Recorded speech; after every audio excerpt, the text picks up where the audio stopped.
네, 윤석열 대통령 탄핵 심판 심리가 최장기간 수기를 이어가고 있는 가운데 이르면 이번 주 후반 선고가 나올 가능성이 유력하게 거론되고 있습니다. 네, 비상계엄에 가담한 혐의를 받는 군과 경찰 수뇌부에 대한 형사재판도 본격적으로 시작이 됩니다. 자, 오늘은 임주혜 변호사, 서정빈 변호사 두 분과 함께하겠습니다. 어서 오십시오. 안녕하십니까? 안녕하십니까? 네. 자, 윤 대통령 탄핵 심판심이 최장기를 지금 기록하고 있습니다. 이번 주 후반 아니면 다음 주 가능성까지 거론되고 있는데 지금 예상이 쉽지가 않은 것 같아요. 네, 그렇습니다. 사실 이제 탄핵 심판 선고가 언제 날지 여기에 대해서 대부분은 3월 중순 정도에는 날 것이다. 혹은 더 빨리 예측을 하는 의견들도 많이 있었습니다. 왜냐하면은 기존의 그런 탄핵 심판 같은 경우에는 길어도 2주 안에 선고를 했었기 때문에 그렇다면 여유 있게 이번 달 중순쯤에 나는 것 아닌가라는 예상이 다수였고 현재까지도 이제 그래도 3월 안에 날 것이다라는 의견들이 지배적인 것 같긴 합니다. 다만 이제 구체적인 시점과 관련해서 이번 주 안에 날 것인가 혹은 다음 주까지 또 기다려 봐야 될 것인가 여기에 대해서는 또 구체적인 의견들이 많이 갈리고 있는 상황이고 사실 지금 탄핵 심판이 이어져 오면서 이런 관련 사건들에 대해서 기존의 법조인들이나 혹은 국민들이 예측하지 못한 그런 내용들이 자꾸 나오면서 예측하지 못했던 그런 과정들을 또 지나가고 있기 때문에 지금 시점에서도 이 탄핵 선고가 언제 될지는 아직까지는 불투명한 상황입니다. 네, 아마 그래서 이제 많은 분들이 그동안 해왔던 예측들이 계속해서 빗나가고 있는 게 아닌가 좀 생각이 드는데 만약에 선고가 다음 주까지 넘어간다면 다음 주에는 또 민주당 이재명 대표 그 2심 선고, 선거법 위반 사건 2심 선고가 있단 말이죠. 그러니까 이 기점을 두고도 또 전이 될 것이냐 후가 될 것이냐 이 부분도 좀 주목을 받고 있어요. 그렇습니다. 하지만 두 재판은 엄연히 별개의 재판이고요. 예. 사실상 하나는 헌법재판 그리고 하나는 형사재판으로 그 대상이나 그 과정 모두 달리하기 때문에 서로 영향을 주고받는다고 보기는 어렵습니다. 특히 헌법재판소가 어떤 정치적인 고려에 따라서 의도적으로 어떤 선고 일자를 조정하는 것은 다시 합당하지 않다고 보여집니다. 여러 가지 지금 가설들이 나오고 있기 때문에 선고 일자에 대해서 예측만 가능한데요. 기본적으로 법원은 이전의 어떤 선례, 관례 등을 존중하도록 되어 있습니다. 그것이 어떤 안정성과도 연관되어 있기 때문에 이전의 사례에 비추어서 판단해 보는 것이 일반적이라고 볼 수 있는데 이전에 두 차례 이 대통령에 대한 탄핵 심판을 보면 노무현 전 대통령과 박근혜 전 대통령의 사례를 참고해 볼 수 있습니다. 당시에는 변론이 종결된 이후에 11일에서 14일 정도의 시간 안에 선고가 되었기 때문에 당초 지난 14일 금요일이 좀 유력한 이 윤석열 대통령 탄핵 심판 선고일이 아니겠는가 예측이 됐지만 이 부분은 이미 예측이 빗나갔다고 보여지고요. 그렇다면은 이제 오는 화요일 바로 내일이죠. 박성재 법무부 장관에 대한 어떤 변론 기일이 있기 때문에 사실 이날 또 선고가 나긴 어려워 보이고 일반적으로 선고일로부터 이틀 정도 전에는 선고 날짜에 대해서 지정을 하고 그리고 이 부분을 생중계 여부 같은 부분들을 밝힌다는 그런 측면들을 고려해 봤을 때 빨라도 이번 주 말 정도가 돼야지 선고가 가능한 것 아닌가 이야기가 나오고 있습니다. 또 금요일이라는 시점도 좀 유의미하게 볼 측면이 있을 것 같은데 일반적으로 일단 탄핵 선고 같은 부분들의 어떤 사회적인 영향력을 고려해서 다소 완충될 수 있도록 금요일에 선고해 오던 것이 이전의 그런 관례라고 보여지거든요. 네. 물론 법적으로 언제 선고해야 된다, 어떤 요일까지 선고해야 된다 이런 부분이 정해지진 않았지만 이전의 그런 사례들을 보자면 이번 주 말 그리고 금요일 이런 부분들이 유력한 게 아닌가 예측이 되고 있고 물론 다음 주에 이재명 대표에 대한 그 선거법 위반 2심 사건에 대한 선고가 예정되어 있지만 직접적으로 영향을 주고받기보다는 이 선고 일자와 맞물려서 간접적인 영향을 서로 주고 있다 이렇게 평가할 수 있을 것 같습니다. 네, 그렇다면 탄핵 선고 기일이 왜 예상보다 늦어지는 것이냐. 사실 워낙 철통보안 속에 지금 심리가 평의가 이루어지고 있어서 짐작만 지금 가능한 상황인데요. 요인이 뭐라고 보세요? 네, 일단 지금 나오는 얘기들로는 크게 경우의 수를 두 가지 정도로 볼 수가 있을 것 같습니다. 우선은 이제 결론에 대해서 재판관들이 서로 일치하지 못하고 있다라는 의견이 있고 또 한편으로는 결론은 어느 정도까지 정해졌다 하더라도 그 근거를 이제 삼는 것들, 근거를 마련하는 것들에 대해서 고심을 하고 있다라는 의견 두 가지 모두가 가능할 것 같습니다. 우선 앞서 말씀을 드린 이 결론에 대해서 불일치할 수 있다, 아직까지 일치가 되지 않았을 수 있다라는 점을 조금 살펴보면은 일단 사실관계에 대해서는 기본적으로 확인을 했다 하더라도 이것이 대통령을 파면에 이를 정도로 중요한 사유인지 여기에 대해서는 이 재판관들이 서로 의견이 다를 수 있기 때문에 평의가 계속되고 있는 것 아닌가. 라는 이야기가 있는 것 같습니다. 근데 개인적으로는 사실 이것보다도 이 결론에 대해서는 어느 정도 의견이 모아지지 않았을까. 다만 이 결국 결정문을 쓰는 데 있어서 상당히 고심을 하고 있는 사항이 아닐까. 그래서 시간이 많이 걸리고 있을 가능성이 조금 더 높지 않나 이렇게 생각을 하고 있습니다. 그러니까 왜냐하면 윤 대통령 측에서 이 사안에 대해서 주장을 했던 내용들, 그러니까 예를 들어 초반에는 이 내란죄 혐의가 소추 사유에 들어가 있었다가 이것을 철회했던 점, 이것은 기본적인 사실관계가 동일하지 않기 때문에 각하되어야 된다라는 주장을 하기도 했었고, 또 한편으로는 관계자들의 이 수사 기록들, 수사 과정에서 발생한 그런 자료들을 증거로 쓰면 안 된다라는 그런 주장들도 하는 등 절차적인 혹은 내용적인 부분까지 포함해서 상당히 복잡한 주장들을 해왔습니다. 그렇다면 이제 헌법재판소의 입장에서는 결론에 대해서 재판관들이 동일한 판단을 하고 있다 할지라도 이 근거를 상당히 상세하게 마련해야 될 필요성을 충분히 느끼고 있지 않을까 이런 생각이 듭니다. 네. 특히 지금까지의 여전히 이제 윤 대통령 측에서도 이런 주장들을 하고 있는 상황이니만큼 결론 내는 데 있어서 이런 구체적인 결정문을 쓰는 데 있어서 결국 재판관들이 상당히 고민을 하고 있는 시간이 아닐까 이렇게 생각을 하고 있습니다. 네. 자, 말씀 중에 속보가 들어와서 좀 전해드리고 계속 이야기 나눠보겠습니다. 조금 전 들어온 소식인데요.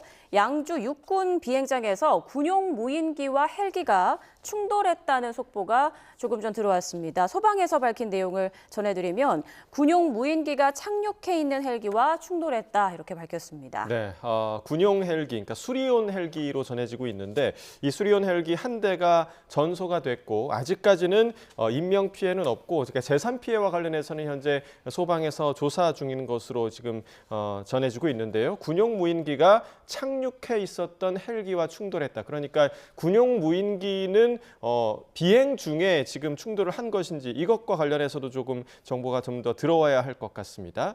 양주 육군 비행장에서 군용 무인기와 헬기가 충돌했다는 소식 다시 한번 전해드립니다.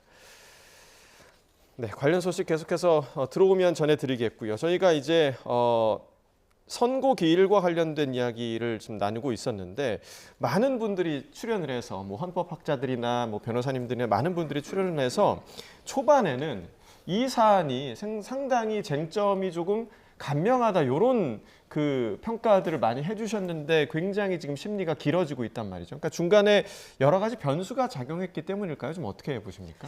일단 이번에 심리가 길어지고 있고 시간이 선고까지 좀 걸리고 있는 부분은 저는 가장 큰 이유는 기본적으로 지금 헌법재판소의 업무의 과중을 꼽을 수 있을 것 같습니다.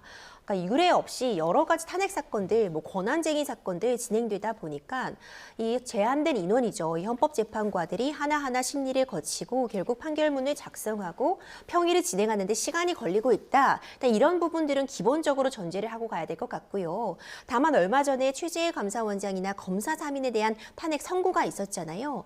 이 선고를 보자면은 아마도 지금 평의가 진행되고 있는데 윤석열 대통령 탄핵 사건만 평의를 진행한 것이 아니라 여러 가지 지금 사건들을 동시다발적으로 평의를 진행해 오다가 결론에 도달한 것부터 일단 처리를 한 것이 아닌가 저는 그렇게 보고 있습니다.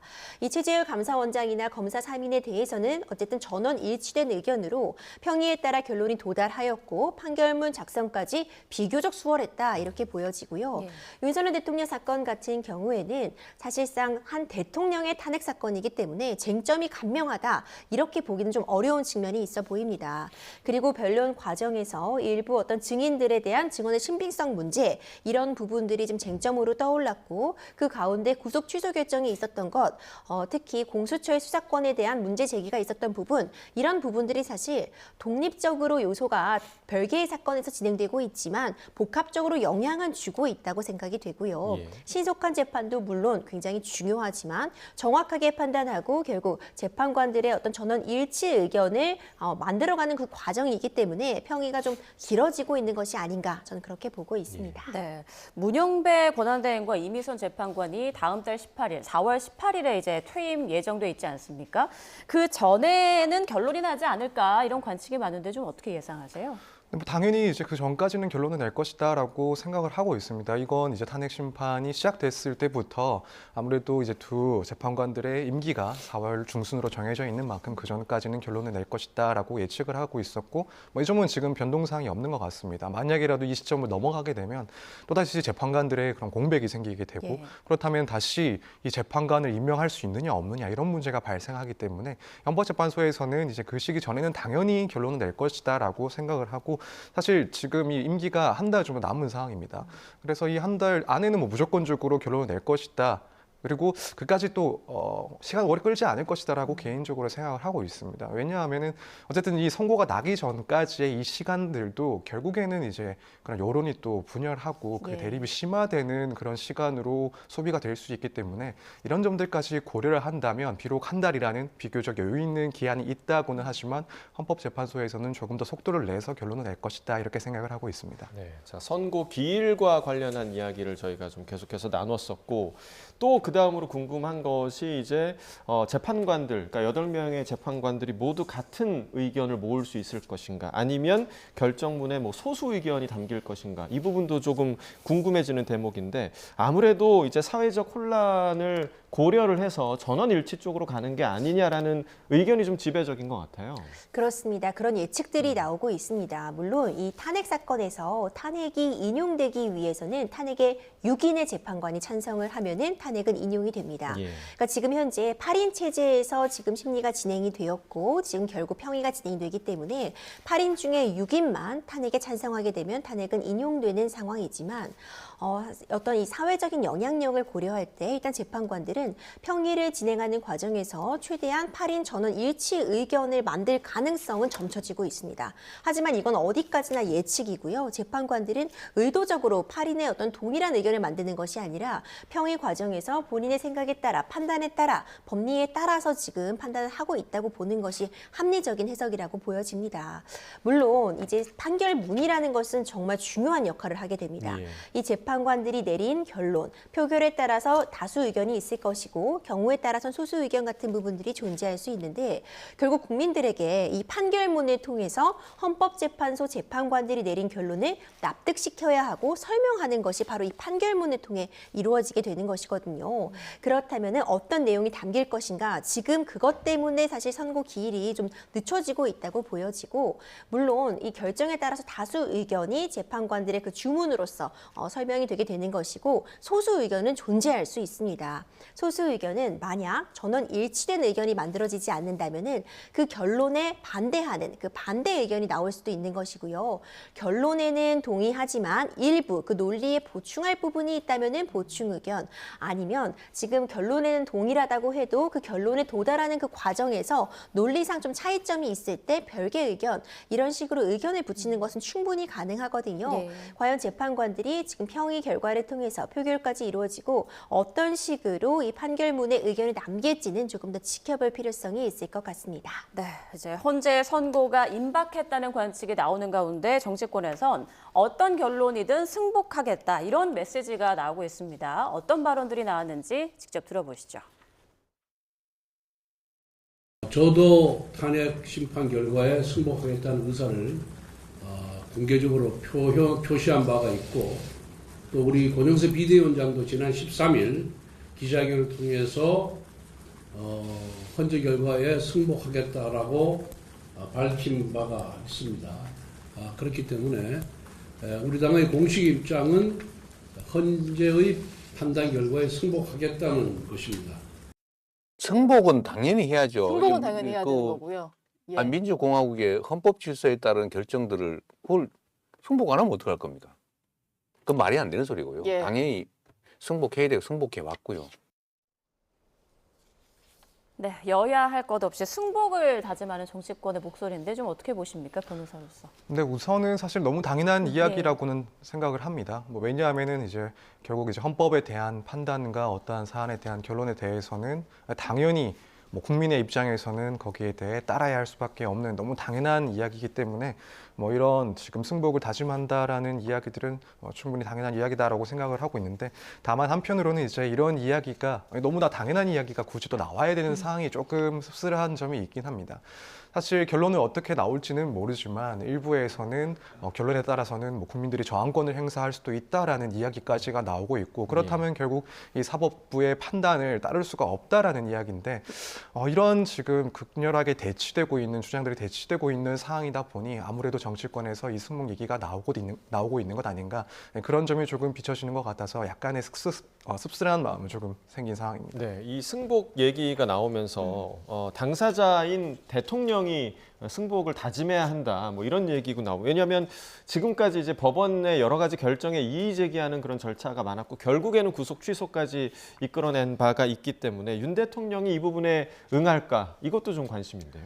이전까지 있었던 뭐 구속 취소에 대한 신청도 있었고 결국 예. 인용이 되었고요. 그 과정에서 뭐 구속영장 실질 심사라든가 체포적 부심 예. 이런 부분들을 윤석열 대통령 변호인단 측에서 매번 주장했던 것은 맞습니다. 하지만 이것은 어디까지나 법적으로 허용되는 그 테두리 안에서 방어권 행사 측면에서 이루어질 수 있는 것들이었거든요.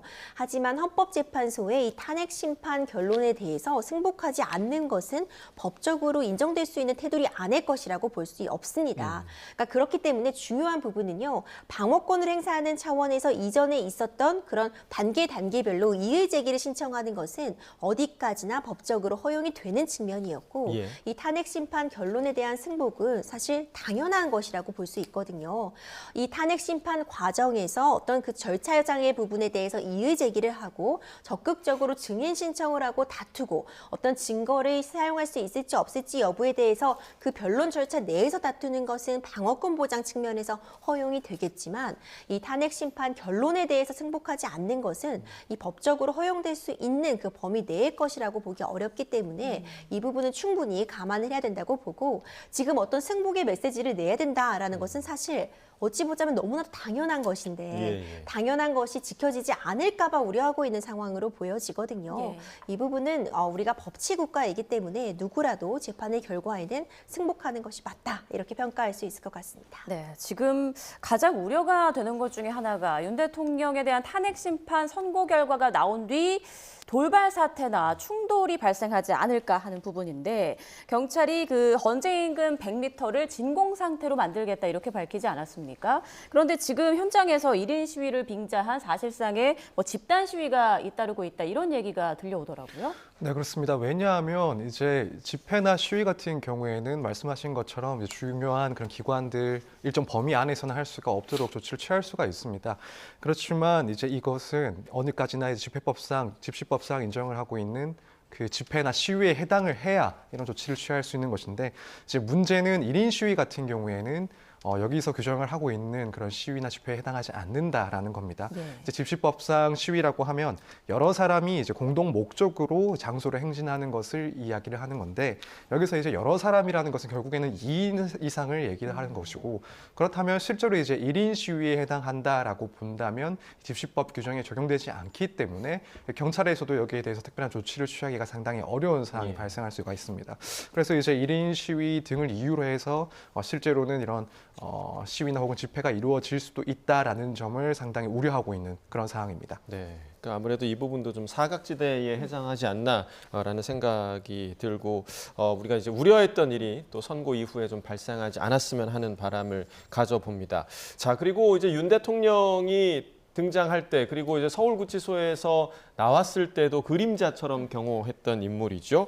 김성훈 경호차장에 대한 구속영장 청구 그동안 사실 3번이나 검찰이 반려한 바 있었는데 영장심의위에서 영장을 청구해야 한다 이렇게 결론을 냈음에도 불구하고 경찰이 아직까지는 4번째 영장을 신청하진 않고 있습니다. 그렇습니다.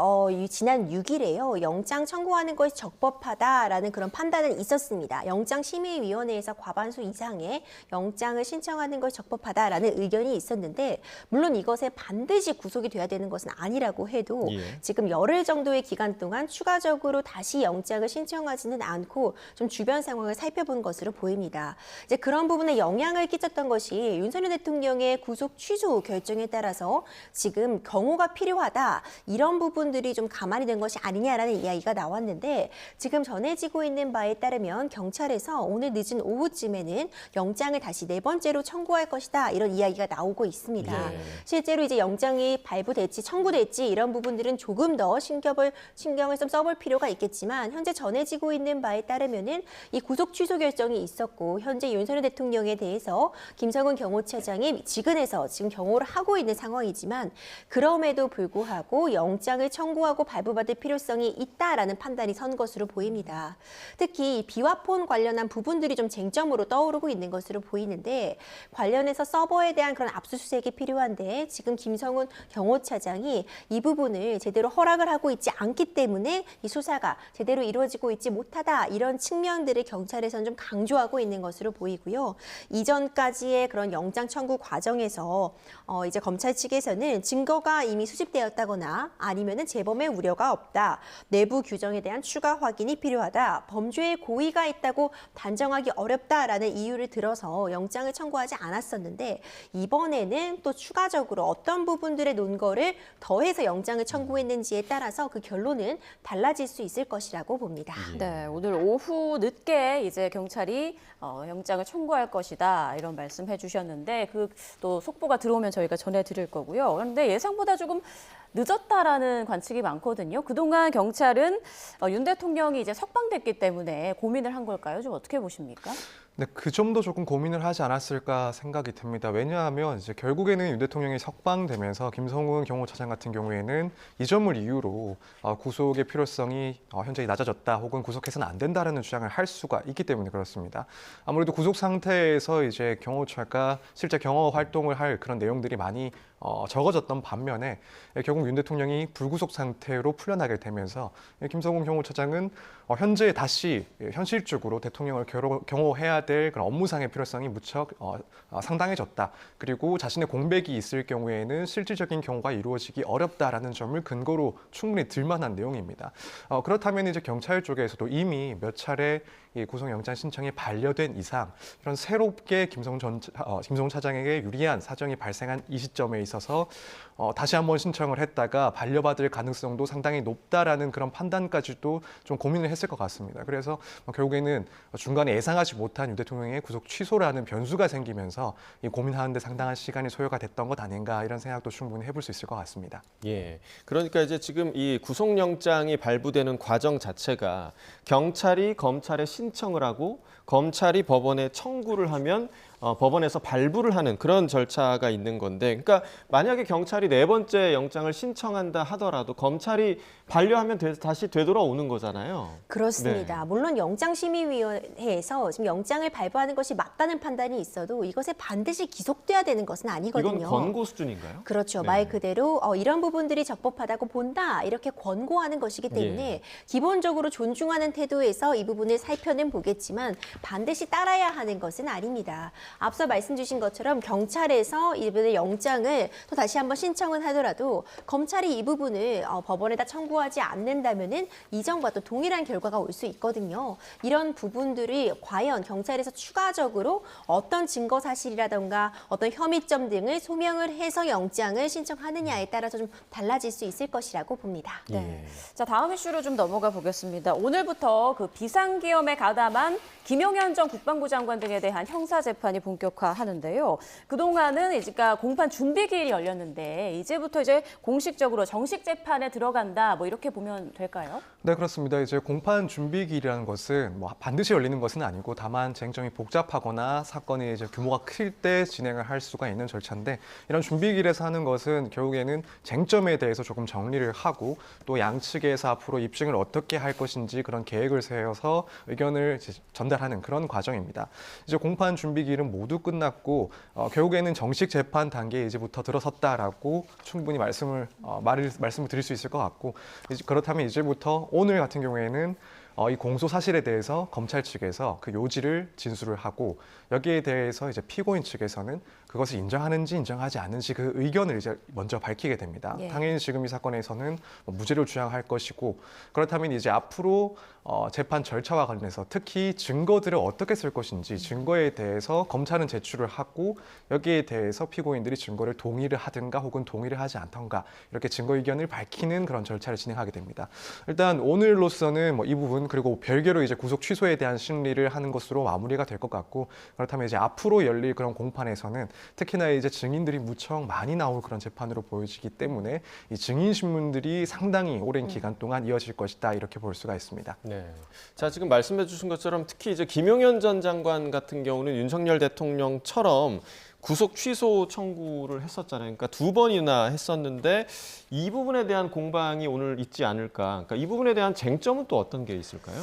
구속 취소에 대해서 기각을 당했는데 그 뒤에 다시 재청구를 하고 있는 상황으로 예. 보여집니다. 그러니까 윤석열 대통령에 대해서는 구속 취소가 인용이 되었기 때문에 김용현 전 국방부 장관 입장에서도 나 역시도 구속 취소가 되어야 된다 예. 이런 주장을 거듭 강조하고 있는 것으로 보이고요. 아마 주장하고 있는 그런 논점들도 크게 다르지 않으리라고 봅니다. 뭐 구속 기간 문제 같은 부분 다시 한번 쟁점으로 삼을 수 있고요. 뿐만 아니라 지금 뭐 수사권 문제 이런 부분들 다시 한번 쟁점으로 삼으면서 더 이상 구속이 필요하지 않다 이런 취지의 주장을 다시 한번 강조하고 있으리라고 봅니다.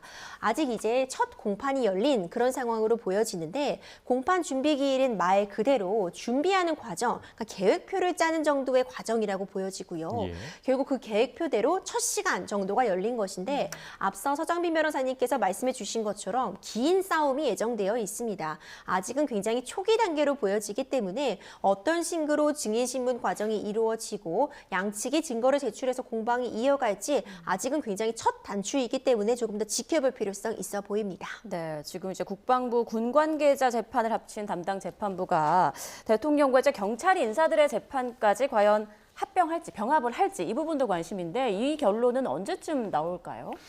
그래서 뭐 언제든지 이제 병합을 하려면 할 수는 있긴 하지만 지금까지의 과정을 봤을 때는 병합해서 처리를 할 사건을 진행할 가능성이 조금 낮아진 것 아닌가 이렇게 개인적으로는 생각을 하고 있습니다. 예. 뭐 병합을 하려고 했다면 사실 지금 전 사령관들뿐만 아니라 이제 경찰 뭐 조지호 경찰청장이라든가 혹은 김웅식 서울경찰청장 사건들도 다 병합을 했을 텐데 그렇지 않고 이제 결국에는 조금 나누어서 진행을 하고 있는 상황이 됐고.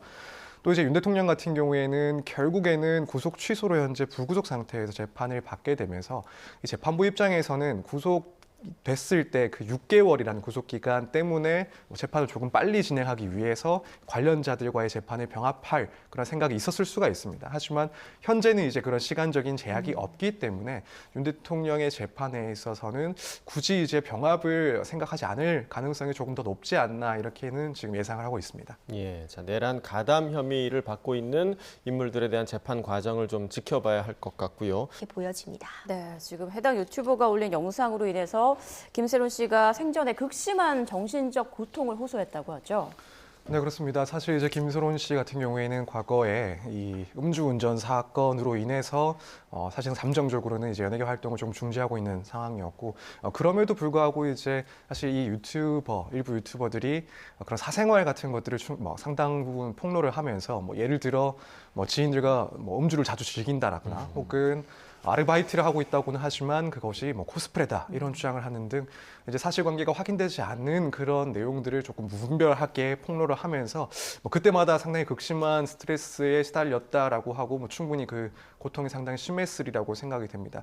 그래서 지금 뭐 안타깝게도 고인이 된 상황이지만 당시에 입었던 피해가 충분히 크다라는 점은 뭐 팬분들이나 혹은 국민들 혹은 가족들 입장에서는 충분히 조금 알 수 있는 상황이 되지 않았나 이렇게 생각이 됩니다. 네, 특히 이 유튜브 그 콘텐츠에서 허위 사실이라고 유족 측에서 이제 지적하고 있는 부분이 지금 문제가 되고 있는 고 김세론 씨와 김수현 씨와의 교제 상황, 그러니까 이 부분이 김세론 씨의 자작극이다 이렇게 표현한 부분이 있었다고 하더라고요. 그렇죠. 이제 그 부분을 관련해서 사실 김수현 씨와도 입장 차이가 좀 존재하고 있습니다. 예. 김수현 씨 같은 경우에는 지금 고 김세론 씨와의 교제 사실은 인정을 했지만 성인이 된 이후에 1년가량 교제하였다. 이렇게 지금 입장을 밝히고 있고요. 이에 반해서 유족 측에서는 미성년자일 때부터 교제를 해왔다.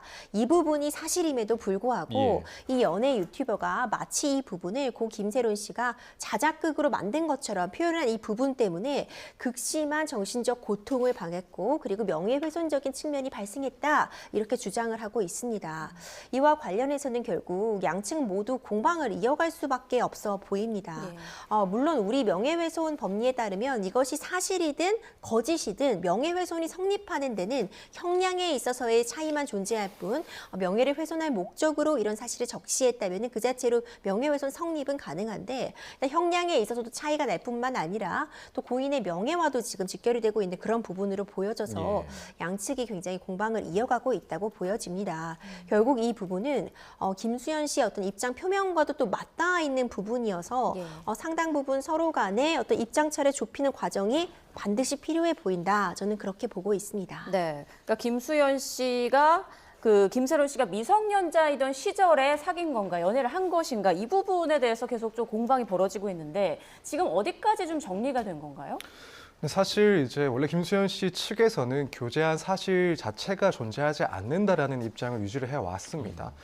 작년이었던 것 같은데 이제 김세론 씨가 일시적으로 두 사람이 같이 찍은 사진을 올렸다가 삭제를 한, 그러니까 SNS에 올렸다가 삭제를 한 일이 있었는데 여기에 대해서도 이제 김수현 씨의 소속사 측에서는 어떠한 의도로 그런 것을 올렸는지 모르겠다. 이것은 두 사람이 같은 소속사에서 활동을 할 때 찍은 사진이고 교제한 그런 상황이 없었다라고 주장을 해왔었습니다. 그리고 불과 며칠 전까지만 하더라도 이제 교제 사실 자체를 부인을 해왔던 그런 상황이고요.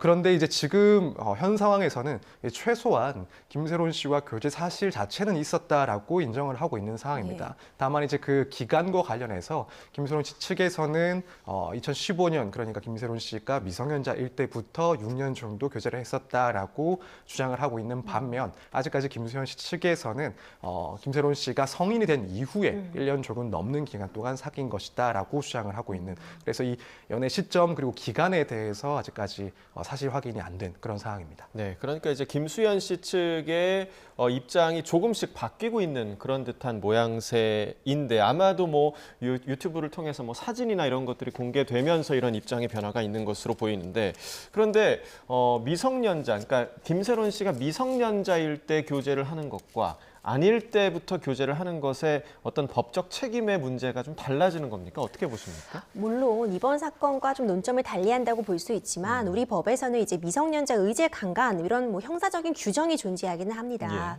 그러니까 일정 이 연령에 도달하지 못한 미성년자와 성인이 교제하는 경우에 이때는 성인을 처벌하는 이 미성년자 의제 강간에 해당할 수 있는 그런 부분들이 존재는 하지만 일단 그런 부분들은 논외로 할 필요도 있을 것 같고요. 지금 이 문제되는 사안을 보자면 미성년자와 성인의 교제는 그 자체로서 사실 도의적인 책임을 피하기는 어려워 보입니다. 이 부분은 반드시 짚고 넘어갈 부분이나 김수현 씨 측에서는 지금 미성년자 기간일 때 교제한 것은 아니다라는 입장을 지금 견지하고 있다는 점은 다시 한번 강조할 필요는 있을 것 같고요. 하지만 유족 측에서는 이와 관련해서 사실과 다르다는 입장을 명확히 밝히고 있습니다. 특히 이제 일부 유튜브 채널에서 이와 관련된 그런 증거들, 사진들이 지금 공개되고 있기도 합니다. 이 사진이 언제 촬영됐는지 그 시점과 관련해서도 김수현 씨는 지금 반박을 오가고 있지만 여러 가지 정황들이 고려됐을 때 이제 유족 측의 주장도 일리가 있다는 또 의견도 힘을 받고 있는 상황이라 정확한 사실관계의 판단은 추가적으로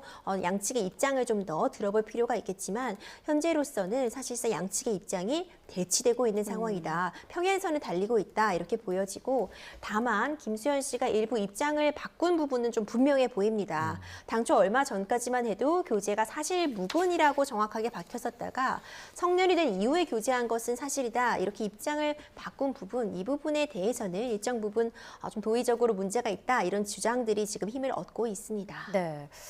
지금 김세론 씨 유족 측은 김수현 씨 측에 공식 사과를 요구하는 그 입장문을 또 공개하지 않았습니까? 안에 좀 어떤 내용이 담겼었나요? 네, 일단 사과를 요구하는 것 중에 가장 큰 부분은 결국에는 이전까지 두 사람이 교제한 사실이 없다라고 주장을 했던 그 내용에 대해서 사과를 하라는 것입니다. 아무래도 이제 유가족 측에서는 이 부분을 상당히 중요하게 생각할 수밖에 없는 게 이 문제 때문에 사실 김세론 씨가 거짓말을 한다라면서 이제 많은 악플이나 비난을 받은 사실이 있습니다. 그런 문제가 있었기 때문에 지금에 와서라도 이 부분이 사실임을 인정을 하고 이런 교제 사실을 부정했던 점에 대해 대해서 사과를 요구를 하고 있는 상황이고요. 사실 그것 말고도 이제 김수현 씨가 소속돼 있는 그 골드 메달리스트 이 기획사의 그 창립 멤버로서 김세론 씨가 기여했다라는 점도 인정을 하면서 여기에 대해 사과를 하라. 또 한편으로는 또 지금 이야기가 나오고 있는 그 위약금 7억 원과 관련해서 결국 김세론 씨 측에게 이 내용 증명을 보내고 또 변제를 독촉했던 것들 여기에 대해서도 사과를 해달라 이런 내용이 지금 포함되어 있는 사항입니다. 예. 자, 그리고 또 이제 김수현 씨 측에서 주장하고 있는 게 그러니까 사생활이 담긴 그런 사진들이 지금 공개되고 있는 부분에 대해서 그러니까 그 공개돼야 할 이유가 없다. 이렇게 지금 주장을 하고 있는데 동의 없이 이렇게 사진이 공개되는 부분 법적 책임이 있습니까? 그렇죠. 사실 굉장히 안타까운 측면입니다. 지금 어쨌든 사생활과 관련된 사진들이 공개가 되고 있는 부분은 맞는데 예. 유족들 입장에서는 김수현 씨가 미성년자 당시에 교제했다는 사실을 인정하기 않기 때문에 이와 관련해서 일부 유튜버들의 어떤 그런 영상 제작이 있었고 이것이 결국 고 김세론 씨에게 정말 정신적으로 큰 피해를 주었다. 명예를 훼손시켰다. 이 부분이 다 연관되어 있어서 예. 부득이하게 해당 사진들을 공개함으로써 고인의 명예를 회복시킬 수밖에 없다. 이런 취지의 주장을 하고 있습니다.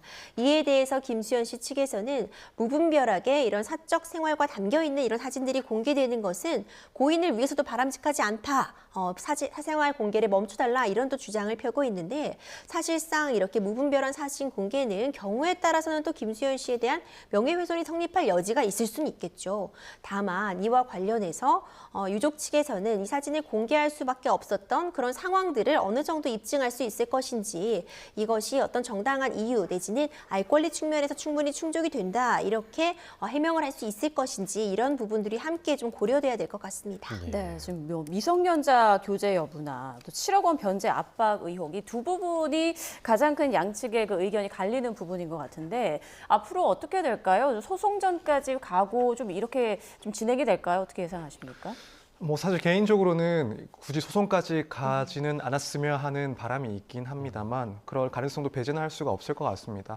아무래도 지금 김수현 씨 입장에서는 이런 문제들이 사실로 인정이 될 경우에는 연예인으로서의 그런 이미지나 혹은 뭐 기존의 계약들과 관련해서 큰 타격을 입을 수밖에 없는 상당히 민감한 문제이기 때문에 여기에 대해서 입장이 완전히 바뀌기에는 조금 어렵지 않나. 그렇다면은 결국 김세론 씨의 유가족 측과 의견이 서로 일치하지 않는 부분들이 여전히 계속될 수가 있다라는 생각이 듭니다. 물론 지금 소속사 측에서는 분명히 김세론 씨의 그런 유가족에 대해서 위로의 말씀을 전하기도 했지만 한편으로는 본인들이 이제 알고 있는 하지만 김세론 씨 유가족들이 모르고 있는 그런 사실관계도 있기 때문에 여기에 대해서는 조금 별도로 논의를 했으면 한다라는 취지의 그런 입장을 밝히기도 했던 만큼 이 사실관계를 서로 주장을 하고 있는 상황에서 말끔하게 정리되기까지는 시간이 상당히 소요될 수 있다라고 보여집니다. 그리고 그럼에도 불구하고 여기에 대해서 의견이 계속 엇갈린다면 말씀하신 것처럼 뭐 소송이 정말 문제가 될 수도 있다라고 봅니다. 만약에 뭐 형사적인 문제를 제기를 한다라고 한다면 결국 이제 김세론 씨 유가족 측에서는 뭐 교제 사실에 대해서 거짓을 이야기를 하면서 고인의 명예를 훼손했다라는 이유로 사자 명예훼손 등의 고발도 가능해 보이고 또 한편으로는 그로 인해서 이제 유가족들이 입은 정신적인 고통, 피해에 대해서 이제 손해배상을 청구하는 민사적인 청구도 가능은 하다라고 보여집니다. 네, 워낙에 뭐 김수현 씨가 지금 걸려 있는 뭐 광고나 방송이나 이런 것들이 상당히 많기 때문에 소속사 측에서도 좀 최선을 다하지 않을까라는 생각이 드는데 만약에 김수현 씨 측의 요구대로 이제 김세론 씨 측 그 유족과 만남이 성사가 된다면 이 부분이 조금 정리될 수 있는 여지가 좀 있다고 보십니까? 물론 어떤 갈등의 봉합은 가능할 것으로 보입니다. 예. 다만 김수현 씨 입장에서는 지금 막대한 위약금 같은 부분 문제가 될 소지는 다분히 있어 보입니다. 이미 어느 정도 평판에 영향이 지금 받을 수밖에 없는 그런 상황으로 보여지고요. 광고 계약이라던가 아니면 지금 촬영해둔 작품 같은 경우에 계약서를 보자면 이와 관련해서 사회에 어떤 혼란을 끼치는 경우라던가 무리 불이를 일으킨 경우 이런 부분들에 대해서 배상을 약속하는 그런 계약서 문구가 담겨 있을 가능성 예. 매우 높아 보이거든요. 그렇기 때문에 우리가 공인에게 굉장히 높은 수준의 도덕성과 어떤 책임감을 요구하는 이유이기도 하기 때문에 이런 부분들이 문제될 여지가 굉장히 다분해 보이고요. 그래도 이 문제될 여지를 최소화하기 위해서 김수현 씨 입장에서는 당연히 유족들과 어떤 대화를 한다거나 특히 지금 양측의 입장이 차이가 있는 부분들에 대해서 최대한 그 입장의 차이를 좁히려는 시도는 하지 않을까 생각이 됩니다. 네, 알겠습니다. 지금까지 임주혜 변호사, 서정빈 변호사와 함께 주요 이슈들 차근차근 짚어봤습니다. 두 분 고맙습니다.